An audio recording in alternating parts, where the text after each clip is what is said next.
What? What?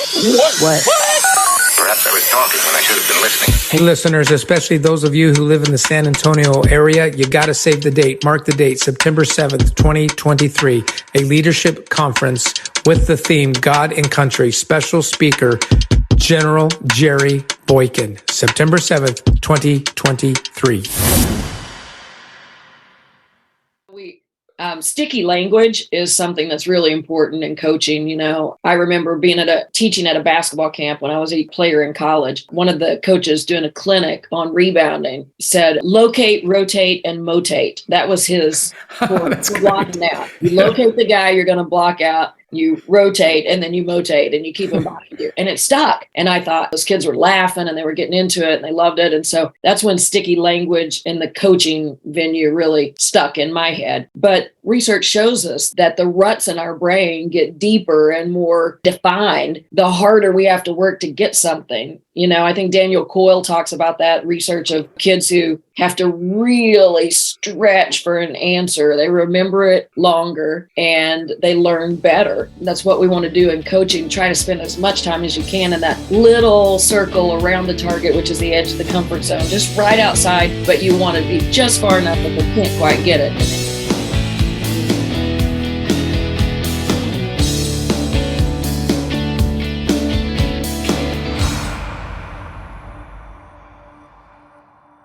Sherri Coale, good morning. Good to see you. Good morning. Nice to see you too. And thank you for having me.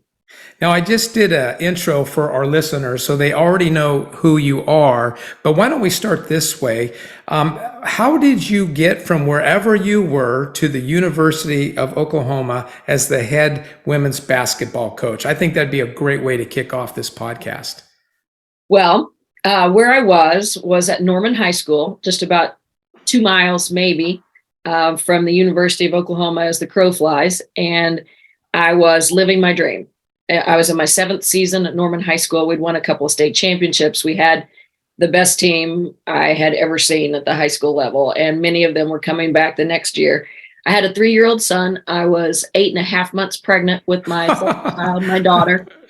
And one afternoon, a group of men from town, business owners, CEOs, et cetera, 6 or 7 of them, came into my office, which is under the north bleachers at the high school. I mean, you talk about a cave. I'm in that little office, and they came in and they said, we think you should apply for the job at the University of Oklahoma. And I said, are you drunk? It's like 2 in the afternoon. I'm a high school coach.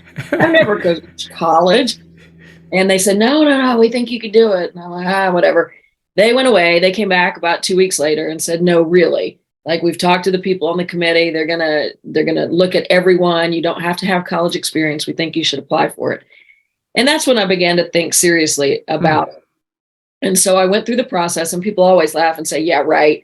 You had to think about whether or not you wanted the job. But I really did. I was living my dream. I mean, right. I had become a coach because it was my passion. I was a teacher because it was my passion. But I'd never wanted the nomadic lifestyle of a college coach. And so college coaching had never really been strong on my radar. I loved what we had built and where we lived. And then here comes this perfect storm where you don't have to move and you have this tribe of people that you already love here around you. And you can jump across town and coach at the next level. And I threw my name in the hat. There was a committee that interviewed me. Gino Auriemma told me the best piece of advice I'd ever received. There will be one person in the room who does not want you to get the job. Win them over and it's yours. I knew within 2 minutes who the person was. Who that guy? Was it a guy or a gal? I'm not telling. But I went right after him. That's great. That's great. And the rest is history. And so it was a huge jump. I was 30 years old. Had delivered my daughter 2 weeks after I got the job. You know, I'm a girl who grew up in southern Oklahoma, and like when the fight song, when Boomer Sooner came on, if you were running around the house playing on a Saturday during a football game, you stopped and put your finger in the air, and it was like, you know, religion. And so to get the job at the University of Oklahoma was like a dream I had never even allowed myself to dream. And yet here I am at the press conference in one outfit, which is all that would still fit at 8.99999 months pregnant. And it wasn't exactly as I'd envisioned it, but it was a marvelous moment. And I loved it was a privilege of a lifetime to lead that program for 25 years and to get to build it with the help of a lot of other people, to get to build it up to be the elite program that it is. And so I'm very proud of that chapter of my life, and I loved every minute of it. But I always knew there were other things I wanted to do. And so I'm doing those now. Basketball is such a great game, such a fluid game, so much energy, emotion, thinking, moving, believing, fundamentals, art, science. I mean, it's got it all. And in fact, when I watch basketball games on television, or I go to one in person, I like watching the coaches as much as I like watching the game. I just love it. And your reputation of being a motivator, being a person who, just your stories in your book. We'll segue to that here in just a second. Just the stories, your recruiting stories in your book is really great. And as I said on the front end, you wrote the book Rooted to Rise, and it's a very easy read. And what I mean by that is it keeps you engaged in it. Where I think I read it in 2 evening sessions, and I have highlighted so many things that you said. If I could dive in right off the bat, now I bet you, whoever interviews you, I bet you I'm the only one who's going to ask you this question. I could be wrong. I could be wrong, but on the front end, and what we would normally call a preface or an introduction, yeah, here it is. You say, the stories in this book are about my people, but everybody has some. I hope you recognize yours here. The reason why that stuck out at me is in my executive coaching, I use 3 Ps. Your person, your people, and your place. And one of the questions I often ask is, do you even know who your people are? And wham, you slap me right in the face with this. And then you've already mentioned in this front end about the people it took to build this organization. So you're a competitor, but you're very much a people person. Talk about that. I mean, to write that is something in both your consciousness and your subconsciousness. But what's going on there? Well, I think I was very fortunate to grow up in a really small town. And I think there are just some things that come from that are irreplaceable. Everybody knows everybody. You're all connected in a very, very raw kind of way, because you see everything. You're just exposed in every way in a small town. And so I've often said that I believe that my sense of confidence was formed there, because you do everything, not because you're good at it, but because there's not enough people to go around. And so I was good at basketball, and I did that all the time. And I was pretty good at track, and I hated it. Only reason I ran it was because my basketball coach was my track coach. And so I had to.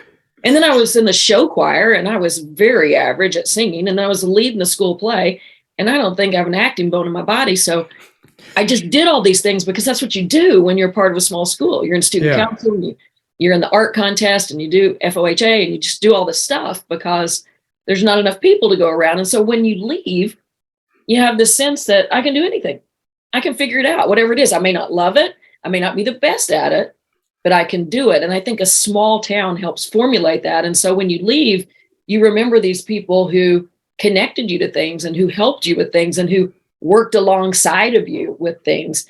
And I think that carries on into, I was a college basketball player. And so my team and my coaches, it's always we, it's always us. And you figure out who's in your foxhole, and who you can count on, and who you can lean on, and who needs to lean on you. And those become your people. And they matter. They're what give life texture. And so when I did not sit down to write the book that you're holding in your hand, I sat down to write, and that's the book that came out. So once the stories, I gathered all the stories and sent it to a literary agent and said, I don't know if this is anything. Will you tell me if it's something? That's literally what my email said. She sent back, it's definitely something. And so then as I began to look at it to see how it fit together. What was the sort of the connecting thread that ran through everything? It was people. And that's when the introduction popped out of me, and the metaphorical connection of the redwood tree, and the rest, they say, is history. I didn't really think about it till you mentioned it now, but I would imagine for most people growing up in a small community, it has those advantages where, we often talk in the big city about thin-skinned, thick-skinned. In fact, I listened to a podcast this morning that says it's probably, being thin-skinned's not good, but being too thick-skinned is probably not good either. It's probably, what is that balance? And then it seems, based upon what you're saying, that growing up in a small town could maybe create that more authenticity, that you learn to accept yourself for who you are, as well as you accept your friends. And I never really thought about it that way. You did bring back a time when I was in junior high school. I was given an award as, I think there's only like 3 of us, and we were given this award called the Honor Roll of Athletes. Had nothing to do with our report card. It had to do with our athleticism and our accomplishments in junior high. But I already knew that I was not an elite athlete, but it was a small pond. So then when I went to high school, and kind of like what you were saying about track, mine was the opposite. I was playing football. I was way undersized, and one of the football coaches was the wrestling coach, and he said, "Here, I'm going to show you how to fight somebody your own size." and so I went into that. But that just stuck out at me. And then you get into this story right away about Granny, and you have a couple quotes here that I want you to talk about. One is that what you learned is that compassion has arms and hands, and that generosity has no price tag. Before you comment on that, I want to dovetail in another quote on the next page. You're still talking about your relationship and what you saw from Granny. You said, "I learned then and there that thread can be ripped out and seams can be resewn, and you can eventually get it right if it's important enough to you." There's a lot in those 2 statements. Yeah, the first one I'll say, we didn't have a lot of money, and yet my granny was infamous in our small town of if there was a death in the family, if someone was ill, if there was a baby being born, if there was a wedding shower, she was bringing food. That's what she did. If a neighbor had strep throat, she's bringing food. I mean, that's just, that was her way of showing compassion and reaching out. And it taught me that you don't have to have a lot of money to make a big difference. And so I learned from her using her gift, which, was pretty simple in the great scheme of things. She could make an unbelievable batch of chocolate chip cookies. And so everybody in town, when they got sick, hoped that they got Granny's chocolate chip cookies. Fantastic. So I learned that from her. And then she was also a seamstress. And I was not gifted in that manner, but I had a home ec project that I had to make an outfit. It's an outfit. And so I chose to make this terry cloth. She went with me to the dollar store to pick out fabric. And I chose this aqua blue terry cloth fabric to make this little swimsuit cover up or something. It's looked really simple to me. Elastic in 2 places and sew it together and you're done. And Granny she didn't really want me to buy the terry cloth material, but she didn't say why. She kept sending me somewhere else. And I was like, no, I want that. It's soft. It's like a towel, whatever. Well, I figured out when I started to sew it that the reason she didn't want me to do it, but it was because it crawls all over the sewing machine. You couldn't find it. You couldn't catch it. And I ended up making this thing that looked ridiculous. It looked more like a bed sheet than a bathing suit cover up. And she just laughed with me, and we tore it apart and redid it until it looked like something that resembled something it should have been in the first place. And so her ability to move on when she moved up, when she screwed up, or I screwed up, or we all screwed up, her ability to just laugh about it and move on and keep going is something that I saw up close and personal all the time. What a great element for being agile, right? And just keep moving forward. That's a great story. Yeah, I know that you said before we hit the record button, you said that you're doing a lot of speaking right now, and I can see why. I can imagine the stories that you must tell. But who are some of give me examples, some of the audiences that you speak to today? Wide range. Just about a week or two ago, I spoke at a Women Walking with God conference. I've spoken to a lot of educational leadership conferences, school superintendents, school principals, a lot of teachers who desperately need our encouragement and our connectivity, our reaching out to say, we get you and you matter. They need that right now. Corporate, I've done corporate events, accounting firms, Fortune 500 companies, athletic groups and teams, obviously. So a wide range of stuff. And I enjoy the diversity. I really love seeing how a company that maybe creates software can benefit from the same sort of thinking that a team or a group of coaches can benefit from, or a bunch of mothers who are trying to figure out how to balance their lives and get their kids out the door successfully and keep themselves intact. So it's kind of all of those things connected together. When you prepare for one of those talks and you're thinking about the context of those talks, like let's take the software example that you just gave. How do you prepare for that? And what does your outline, if you use an outline, what does that look like? Well, that's my favorite part of speaking. You just hit on the favorite part of it, is the creation of a message that will resonate with a particular group. So I ask a lot of questions of not the event planner necessarily, but getting to the CEO that wants you to speak. Tell me about your company. Tell me about your people. What are your threats? What are your challenges? What are your celebrations? Those kinds of things. And then I think a long time, people ask me, how long does it, I have a former player who was doing a big keynote, and she texted me and said, how long does it take you to write your keynote? And I said, I have no idea, because I just think about it for a long time. While I'm on a jog or a walk or driving in the car, I think about the potential or the client's potential needs, what they might need. And almost always, who are we to think our experiences are so special that they won't resonate with other people? Whatever we experience, what you experience connects with mine and me, with a software company or a law enforcement agency. It doesn't really matter. We all have the human experience is the human experience.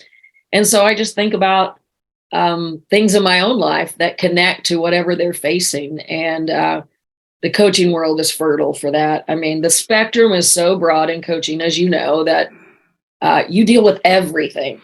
You're the whole piece of the pie, not just a sliver. So the content from a life lived in that lane is rich. That's good. That's good. A communicating coach once told me that that you're going to spend about an hour of preparation. I mean, if you're someone who doesn't wing it, right? You're actually doing what you said. You're thinking about it. You're asking questions. You're putting yourself in their shoes. You're thinking about the things in your life and how those things connect. Well, one speaking coach told me that when you do it that way, you spend about 1 hour in preparation for every minute that you're on stage. And I actually started tracking that to see if that was true. And I found that it was more true than not.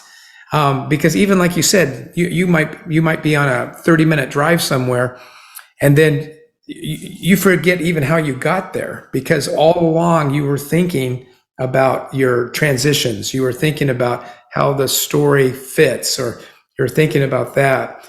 And I'm sorry to interrupt. I was just going to say I feel like I was prepared for that process as a high school teacher, because I remember my the teacher that I did my practicum under. Right, I guess it was partly my student teaching practicum and then student teaching, but she was a very experienced teacher, and she said, you're going to present for about 35 to 40 minutes, and you're going to prepare for 3 or 4 hours. And you just need to understand that that's the way it goes. And you want to have you want to have complete control of everything that you can control in terms of a preparation standpoint. You want to have more than they could possibly ever consume with you to offer them. And so that, same way for my basketball practices. Goodness gracious. I'd spend a morning preparing a basketball practice that took roughly 90 minutes, including stretching. And so that part of it, I think, is just kind of ingrained in me. And the athletes can always tell whether you were prepared for the practice, and if you weren't, right? Oh, yeah. And as a coach, you could walk away from a practice feeling satisfied. I'm just thinking about the years that I coached at the high school level. And man, there was a big difference between me just bringing my knowledge on there and making it up as I go to becoming a more disciplined, thoughtful coach, laying the thing out in my head. And man, we would get a lot more done when I was prepared as a coach. And you could tell the players appreciated it, even if it was a harder practice. They knew that they went somewhere with purpose. Sherri, in your book, there's certain themes that you pick up. One is obvious. I mean, it is like obvious. Community, relationships, but integrated into that, I would say I pick up ideas of persistence and perseverance and discipline and commitment. All of those synonyms that kind of live together in the same dish. And I loved this. You brought up the movie A League of Their Own, and you quoted one of Tom Hanks' lines: "Too hard? Of course it's too hard. If it wasn't, everybody would do it. It's the hard that makes it great." And I learned a lot about your personality just by reading this one chapter. Talk around that and how you communicate it to the players, or as you call them, the guys on your team. Yeah. I had to qualify that at the beginning too. Yeah. Wanted to get that out of the way right at the outset. That's right. But I had that sign. My dad was an artist, especially a gifted letterer. He did a lot of lettering. And so there were signs all over the small town of Healton where I grew up that had been lettered by my father. That's what he did as a side hustle. And so as a young coach, when I wanted something on the wall, my dad would do it. He would letter it. So they were just these incredible posters kind of, but they were like professionally done. And so I had that Tom Hanks quote in our locker room at Norman High, and I had it in a different way in our locker room at University of Oklahoma. It was just a message that never didn't make sense, because you run into something that's difficult. And if you could just see what's on the other side of it, you would persevere every time. But for many people, young people in particular, when they get up against it, the first thing they want to do is fall backward. And so you have to cajole them into understanding that there's something fantastic on the other side. Once they feel it, once they get there, then when they run into something hard again, they go, okay, I know if I can just get through this thing, there's great stuff on the other side. And then what you learn is that when you get there, it's the getting there that was the best stuff of all. Every team we ever had that won the championship and went, oh, this was awesome. But then they start talking about how they got there. They start talking about the day that, remember when you made us come back and we had to run and we had to get up at 5 a.m. Remember that bus ride? It's all the stuff that got you there that really makes you swell and feel good and grow. And so it's that process thing that you have to understand, that the getting there is the most important part. That's so good. A lot of people, the players know this. They play, you get the W, and a lot of times you get the W because you're doing all the things that nobody else is doing. I mean, you are blocking out to save your life. You're setting screens. You're playing away from the ball. You're doing what you're supposed to do from the ball. And you just keep coming. You're diving for balls. I think it was the high school team that you told a story about. Correct me if I'm wrong, but probably the story that stuck out to me, that just like punched me in the gut, goes something like this. And then you fill this in, because I think this, I think your leadership, this is what I read into it. And I don't remember if it was high school or if it was college, but once I explain this, you'll know what I'm talking about. You had a team that pretty much was just cleaning house, and then they lost in, I think it was the championship game. And the following year, they were good. They were really good, but it wasn't the same team. And you began to recognize a certain kind of holding back. I think you might have even said fear in them. And I think what amazed me about that story, and I'd like you to talk about it, is how did you see it as a leader? How did you see it? And how did you decide to take the approach that you did to reveal it to them? Because I don't think that they saw it within themselves. At least that's kind of how I understood it. Well, I could see it because I recognized it from my own experience. I had felt the way they were feeling. I could see that the timidity, the stick your toe in, not your whole foot, don't jump all the way in, just mess with the water, do the least that you can to get the result that you want. And that's a protective mechanism. When you've been hurt, when you've been disappointed, that's what you do to protect yourself. You sort of put your arm bars up.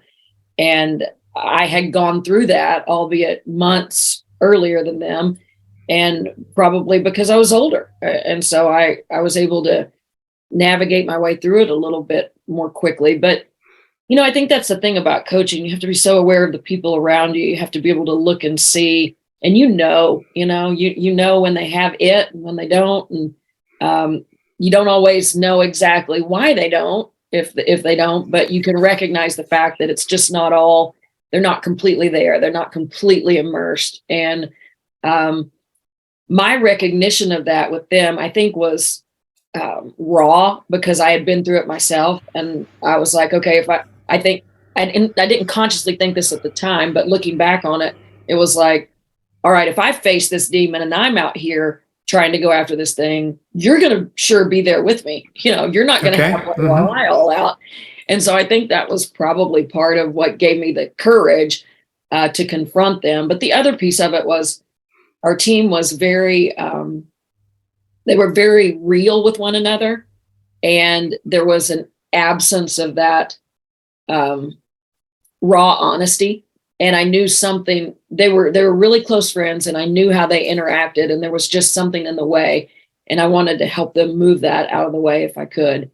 And, I was young and didn't even pause to think about how it could go the other way. In my mind, this was the only way to get where we wanted to go. And so I'm thankful that I was naive enough to not be slowed by that process, which is what experience does to us sometimes. It makes us, oh, well, it could.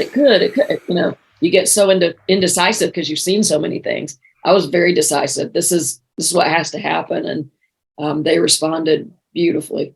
Gosh, that is just so good. I mean, I'm in my 60s now, and I had a 911 call yesterday from a client, and he knew what he wanted to do. And I sensed in myself, yeah, that's what a young man would do. But I couldn't come to grips with whether it was the right thing to do or the wrong thing to do. And you're really hitting it. There is an advantage to being 100% in, and it doesn't really matter sometimes because I go back to soccer.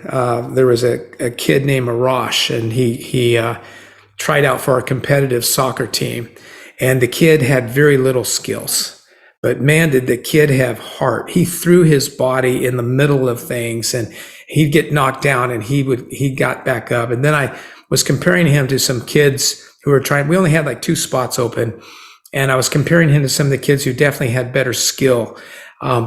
But they also made sure they dodged those situations where they could get a boo-boo. And I went with Arash. And I remember, I had critics all around me and who I picked, but that kid never let me down. His skills just grew so fast. And I think what amazed me, Sherri, about your story is, you can't teach heart, and you can improve their skills. You can see kind of how they're built. I mean, it's funny. You can find a kid who's 6'2", but he or she has longer arms than the average 6'2" person. And you don't notice it right away until you see how high they get up, and you go, huh? And you try it like a piece of the puzzle. You start putting it all together. But then, but if they're not willing to get in there and use whatever gifts they have, what good Never is know. it? Right. Yeah. And so I think that's what amazed me about your coaching is, and I like your answer. And maybe it's a reminder to those of us that are growing older and wiser. Maybe sometimes we need to stop thinking so much, and maybe we're doing the same thing. Maybe we're dipping our toe in instead of jump in the water. That's something for me to think about. And let's stick with this whole idea of because you also said something a little later. You said we learned that what we strain for. This is in the same theme that we were talking about. Tom Hanks's quote, right? We learned that what we strain for. We learned that what we strain for sticks. I love that. I just sense the coach in you. I love coaches. I love leaders who coach. My editor and I had a little wrestling match over that sentence. Really? I wanted it to be just as it is. And he said, well, it's a little bit hard to read it out loud. And just like you did, you started it and you redid it. And she said, this is what's hanging me up. And I said, I get it. I totally get it. But they'll reread it and it will stick. I promise. That's just what happened. Yeah. And I just think that there's, sticky language is something that's really important in coaching. I remember teaching at a basketball camp when I was a player in college, and one of the coaches doing a clinic on rebounding said, locate, rotate, and motate. That was his for blocking out. You locate the guy you're going to block out, you rotate, and then you motate, and you keep him behind you. And it stuck. And I thought, oh man, those kids were laughing and they were getting into it and they loved it. And so that's when sticky language in the coaching venue really stuck in my head. But research shows us that the ruts in our brain get deeper and more defined the harder we have to work to get something. I think Daniel Coyle talks about that research of kids who have to really stretch for an answer. They remember it longer and they learn better. And so that's what we want to do in coaching. Try to spend as much time as you can in that little circle around the target, which is the edge of the comfort zone, just right outside. You don't want to be too far away because then they give up, but you want to be just far enough that they can't quite get it. And then you're continually, widening. Yeah. No, that is so good. I mean, that's a leadership concept right there, is making our words sticky. You just brought me back to another memory. Other than junior high, I never played organized basketball because it's the same season as wrestling. And, but I love basketball so much. I always pursued it recreationally. And I ended up in one club where I was playing with some ex Division I players. And of course, that's like, a hacker and somebody who knows how to play. But they were patient with me and they taught me even the word hedging. I defensively, I'd be running all around the court, right? And so they would slap me around for that. They say, no, just stick with your man, trust your teammates. And that didn't make any sense to me because some of my teammates really stunk. so I wanted to make up for it, right? But yet I was exposing the team to some kind of backdoor play. And we call that the Mother Teresa syndrome. I used to tell my players all the time, who do you think you are? You Mother Teresa? You cannot save the world. That's awesome. That's awesome. I can see you right there. For those who watch this podcast on video, that was great. I can see you on the court right there. What are you, Mother Teresa? Oh, stay with your man. That's hilarious. But then, he taught me the concept of hedging. I can help in that way, but hedging doesn't mean commit. but make sure that guy knows, this probably isn't the lane to come down, and get him back in his spot. And once I heard that word, now that defensive posture of helping yet not leaving, my guy, that made absolute sense. And I can see that now. I can see it, how that works even at higher levels, even though the people get better and stronger and faster and they can pull up and hit you with a jump shot, and oh well, what do you do? But that's all you can do. yeah. So I've been so excited to ask you this question, and I'm going to leave it a little bit wide open. You obviously had an interesting relationship with a gentleman named Gino. You had already mentioned him earlier in the podcast. I would just like you to reminisce about how you got to know who he was, your phone call, and of course the big event that came down the road. You've got a lot to talk about on this one. Life is crazy. I tell the story in the book about Gino. I actually wrote that story that's in the book originally for ESPN, the magazine, because it was just such a interesting relationship that we ended up having, competing against each other so often. But Gino was recruiting one of my high school players. And the day that I talked to him on the phone several times, setting up the visit when he was coming to Norman. But the day that he came, it was snowing and sleeting sideways, which was like out of nowhere. It had been 60 the previce day. And here it is. You wake up the next day. That's Oklahoma. Yeah. And I'll never forget, he ran into our gym. He didn't have a coat. He had on a jacket, like a suit jacket, sport coat.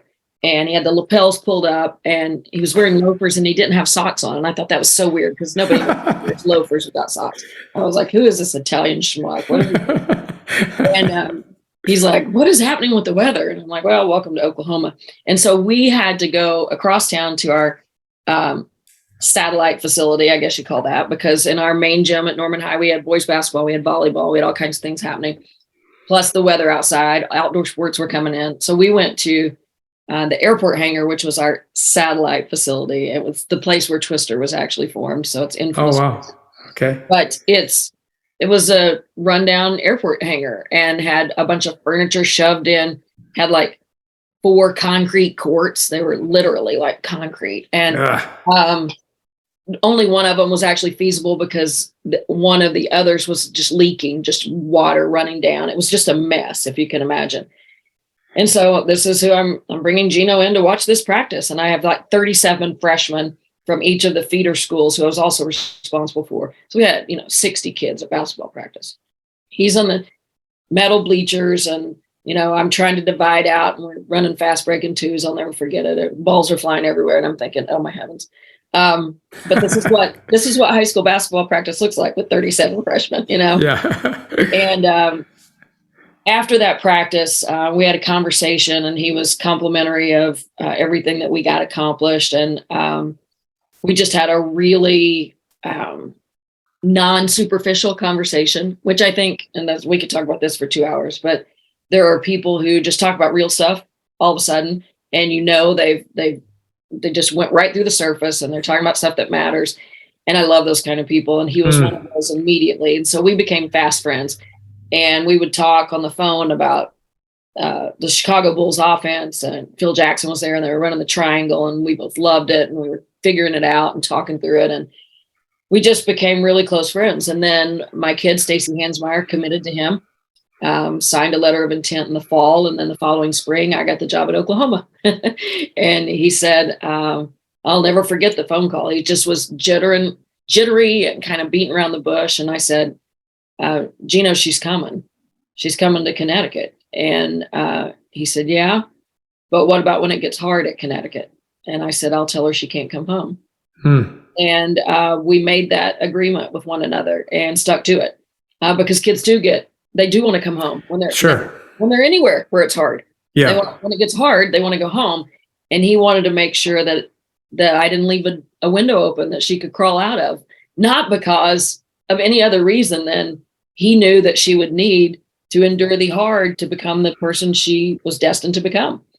And so I think there was a mutual respect from the beginning in our friendship. And then he coaches USA basketball and I'm his assistant, and they tell us we're going to Prague, and we go to Prague for 24 hours. And then we spend 17 days in a place called Brno in the Czech Republic. And, you're just every day coaching these all-stars, and I'm getting to see him do his magic up close and personal with these kids, and learned a ton from him, and friendship developed even further. And then the next season we play each other for the national championship. I mean, how did that's like, somebody created that, that can't be real life, but it's real life. And I remember sections of the game. We knew each other's teams so well. And we got him off of a little counter that we ran, and I'm clapping and looking down and grinning at him. And then 2 minutes later, Diana Taurasi throws a backdoor pass and gets us. And I'm mad. I'm like, why didn't we jump over there? And he's looking at me and doing the same thing.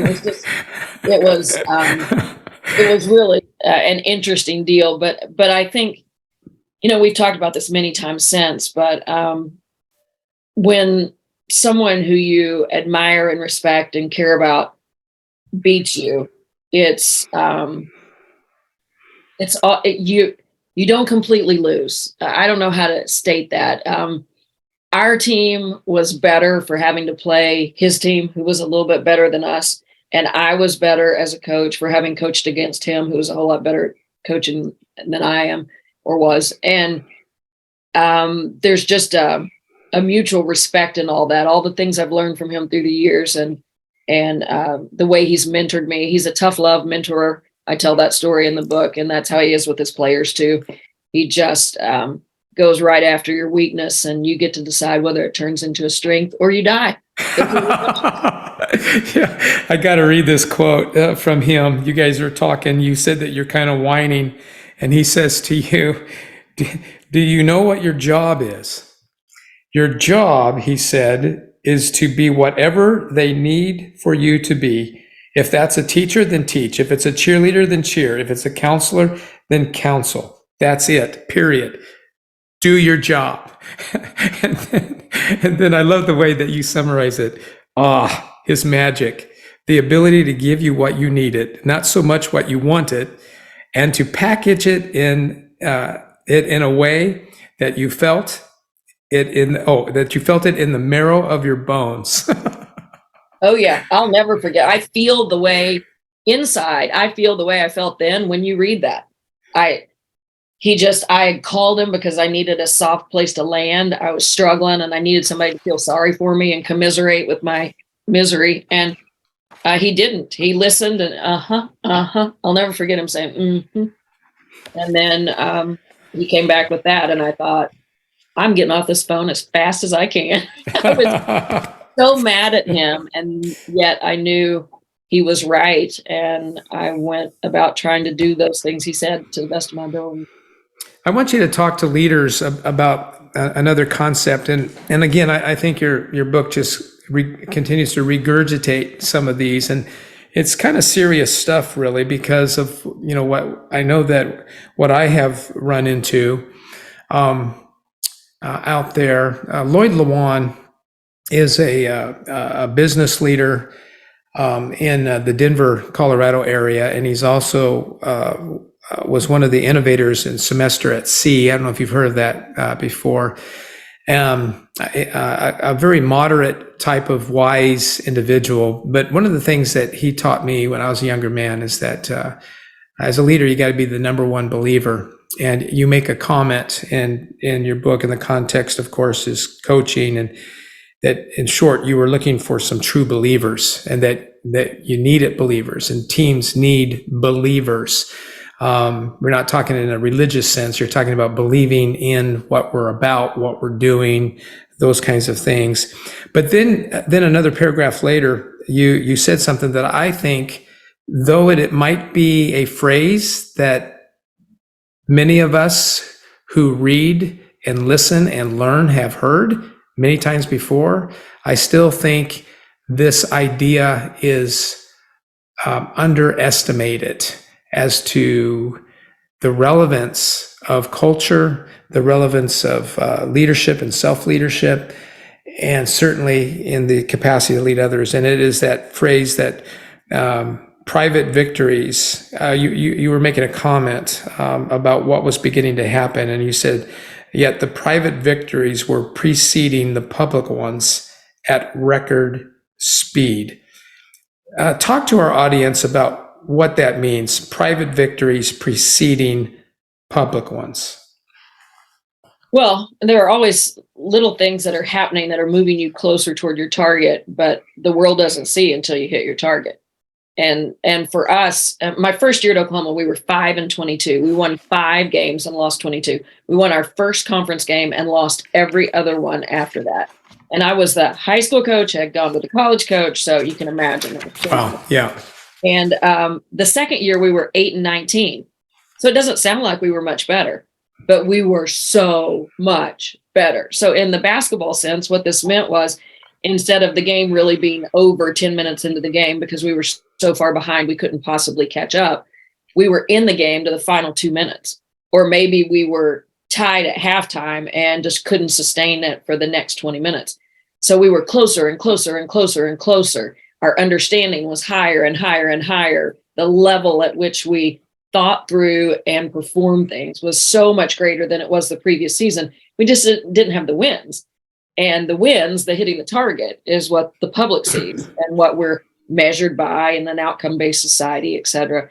So it's just knowing that you don't have to win it all to still win. There's a process that precedes that recognition that you get from the outside world.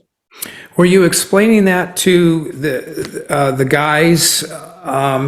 Were you explaining that to the media? Were you explaining that to the parents and the critics?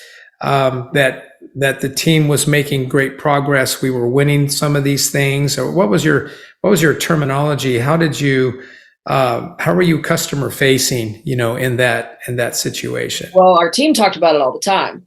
We would celebrate all kinds of things. That first year, we had our first really solid 2-hour practice somewhere in late January. And we celebrated the mess out of that because we had learned how to work with immersion, mental and physical immersion, for 2 hours. And that was a huge turning point for our program. When we would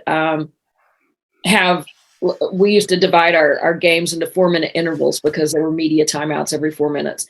So we would talk about winning 4-minute intervals. And when we would come back from a game that we lost, but we won 4-minute intervals, we would celebrate those. And I'm not saying we took the day off as a result of it, but we pulled attention to it, and we would do fun little crazy things. If players took charges because we needed to get tougher, then we celebrated that with things in their locker and recognitions. And that's where they were constantly celebrating what we called little wins. That was our terminology. And I'm sure I talked about it and messaged it to the media as part of the road that we were traveling. Didn't talk to critics about it, didn't talk to parents about it. That wasn't the audience that I was interested in, but I did always talk about it with our team. It was we would actually identify one another's little wins. Tell me the wins you've seen this week in practice. And they were forced to look for those places where we were getting better, even though it might not be acknowledged by an outside eye.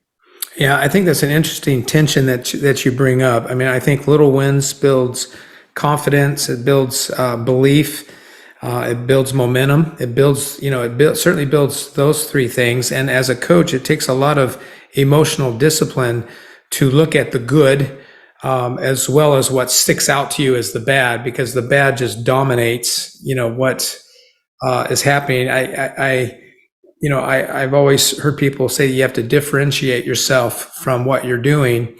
And I believe that is a good mental health quality, but I don't know that I see that a lot in winners. I see, this is called dysfunction. I mean, you're all in. And so when you're all in, you see what's wrong. You see everything that's wrong.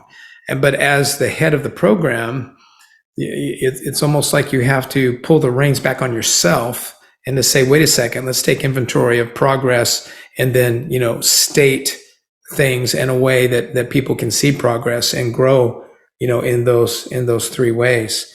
And that's obviously something that, looking in retrospect, at your coaching career that you have done very well. It's probably why you connect really well as a speaker in this new life, that you have going forward.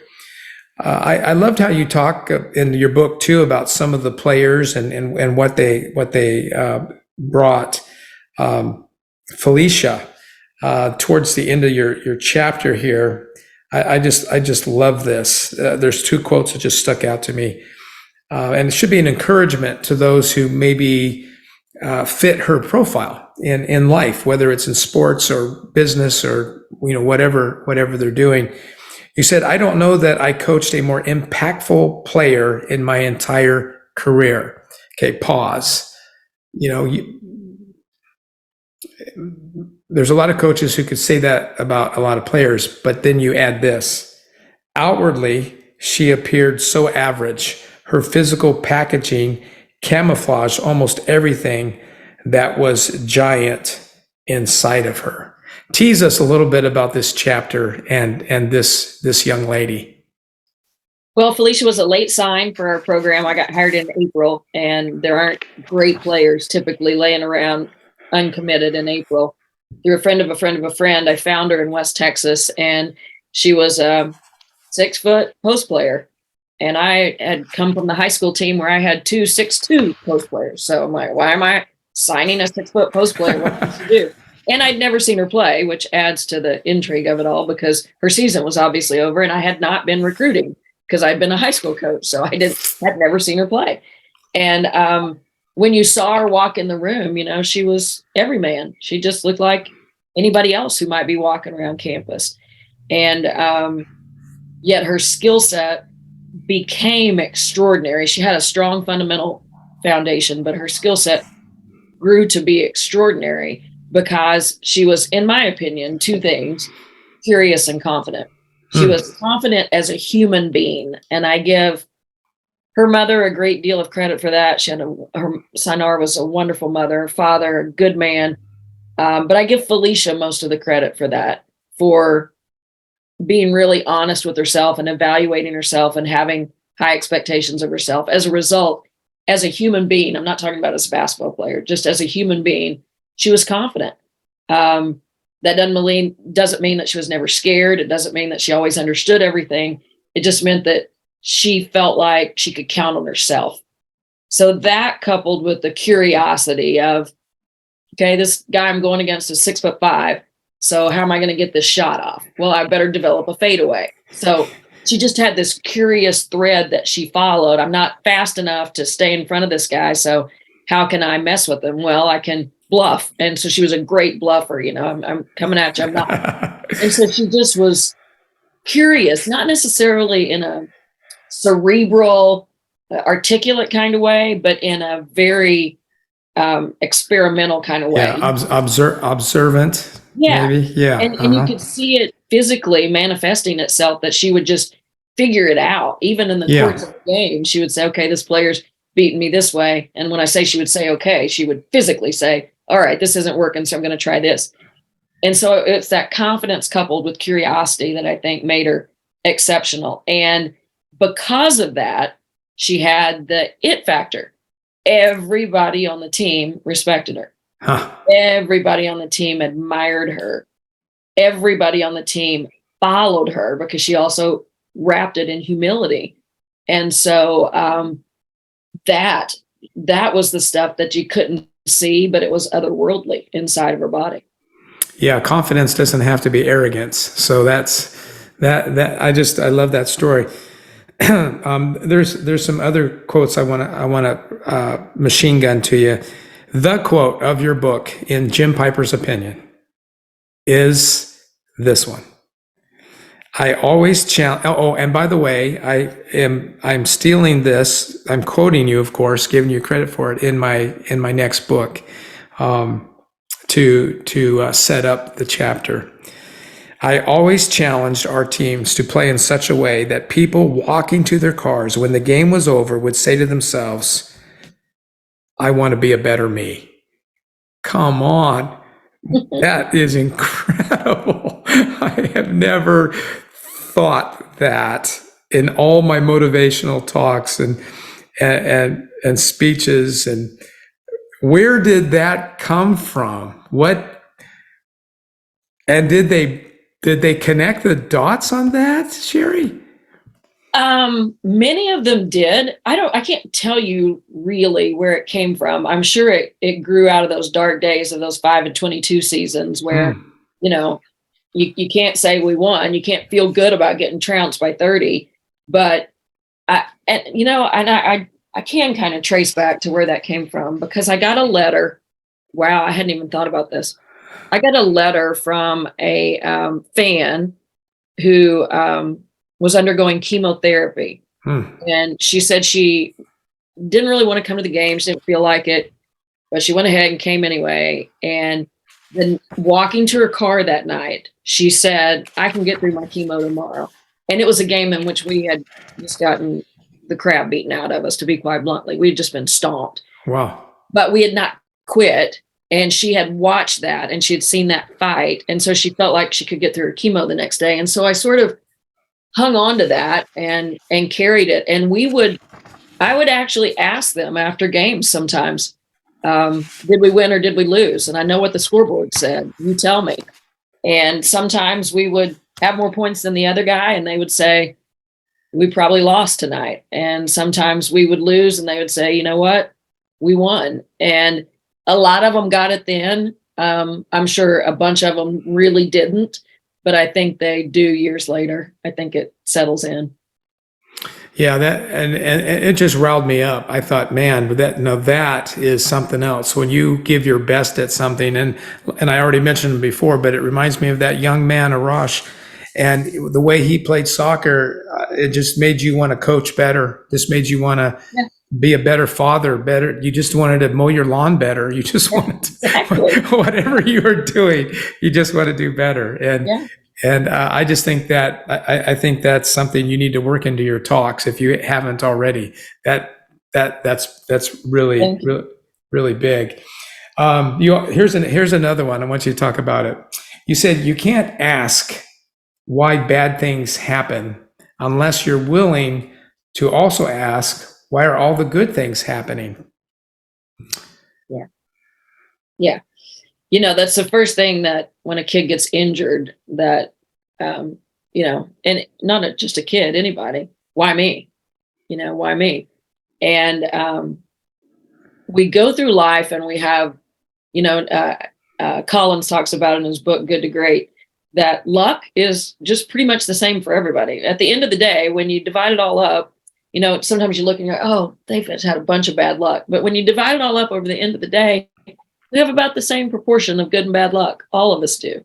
Life happens, Yeah. And so if you start to go down that road of why does this bad thing happen, then all right, you can do that.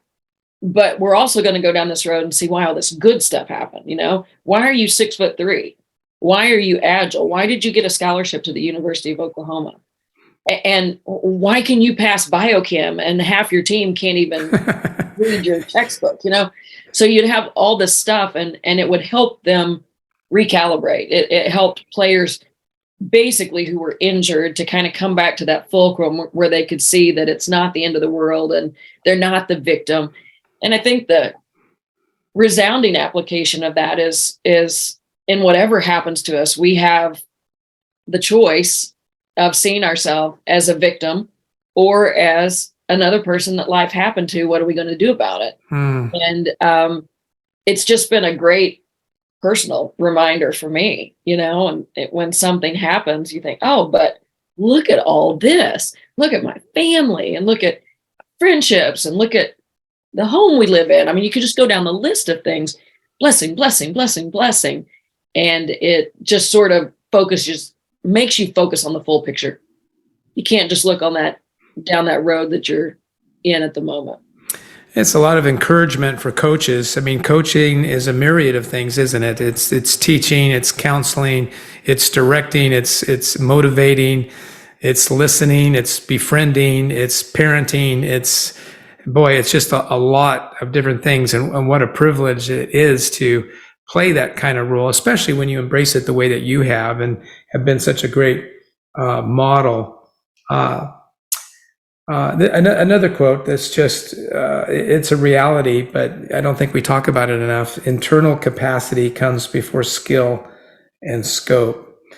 Um, what is internal capacity? When you look at someone and you're trying to help someone, as you're writing, right? Today, you're coaching through your writing and you're coaching through your talks. Um, and you go through that process. When you think of internal capacity, what are you thinking of? The first word that comes to mind is open.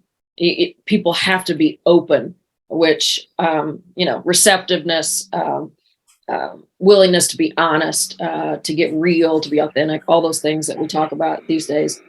But it's also a curiosity.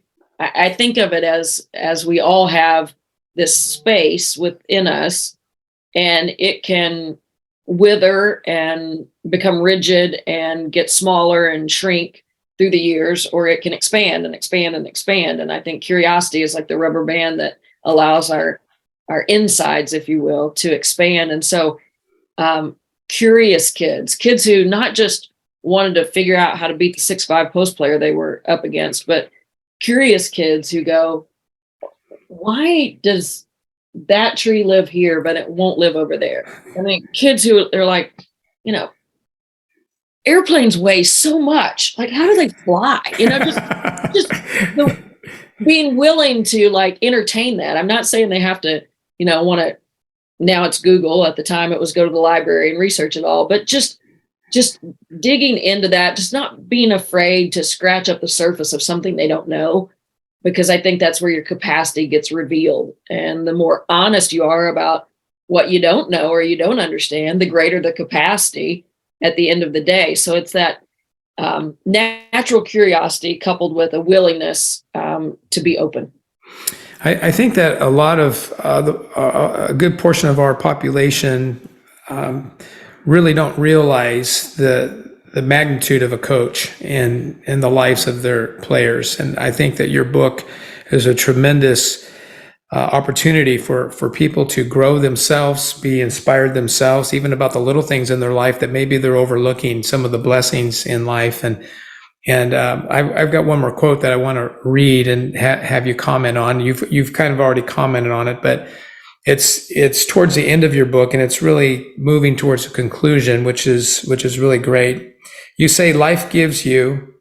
This is what you speak. You said life gives you no guarantees, but I know one thing: if you sell out and lose, it will mean more to you than if you go through the motions and win. It's not about what you get at the end. It's about how you choose to live the pursuit. I think this is the story about you guys forgetting the trophy. And talk about that, because that's your mantra right there, isn't it? Probably so. I think that we get so caught up sometimes in what we're going to get at the end. Am I going to get the promotion? Am I going to get a raise? Am I going to get a title? Am I going to get the trophy? Are we going to get a ring? And those things are so material and so fleeting that the real joy lies in what you do along the way. When I retired at Oklahoma, I sat in my office one weekend, wrapping plaques, trophies, etc., in tissue paper and putting them in a Rubbermaid crate. Like, what am I going to do with those? I'm not hanging them in my house. I mean, the new coach certainly doesn't want them on the wall. I mean, you can't throw them away. What do you do with these? So they go in this big Rubbermaid tub that's in a storage container somewhere. And I just remember thinking, it's so not about this. This is so dumb. And, there's this great YouTube clip, and I don't even know who's interviewing Matt Damon, but he's talking about his Oscar and the night that he won his first Oscar, and his girlfriend goes to bed and he's sitting on the couch and the Oscar's sitting on the table, and he looks at it and his quote is filled with expletives, but he basically says, "I'm so glad that I didn't do anything I would regret to get you." because I don't feel any different than I did yesterday. And you're just sitting on the table here.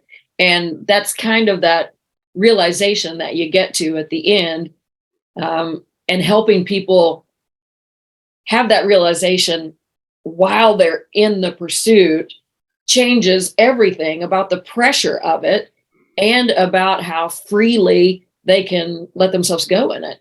And so I think to share that message with people who are still grinding, who are in the middle of that, and you and I are grinding in different ways than we did when we coached, but the message is the same, that getting to it is, when I finish a piece of writing, I don't get the fulfillment when it goes out in a book. I get the fulfillment when I finish the piece of writing. I'm like, oh man, that's so true. So hard. Like I sweated blood drops getting that out there. And unless you write, you don't know what that feels like. But that's right.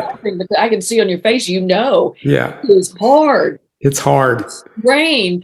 You talk about pulling scripture. That's a camel going through the eye of a needle. Right? That's right. That didn't happen. And then that process, though, is what is so fulfilling about it all. So that's why you go back and you do it again. Sherri, you have been so encouraging, so insightful. I don't know why I didn't get to meet you many years ago. Love your book, love what you're doing now. And as a person of faith, it encourages me to know that somebody out like you is out there still coaching, and you're just doing it in a different way. And I want to also thank you for the time that you've given to the Today Counts show and the broader Lead Today community. Really appreciate it. Well, thank you so much for having me. It's been awesome to have a conversation with you. I can feel your spirit through the screen, and it has literally felt like we're sharing a cup of coffee. So thank you. Great. It was awesome.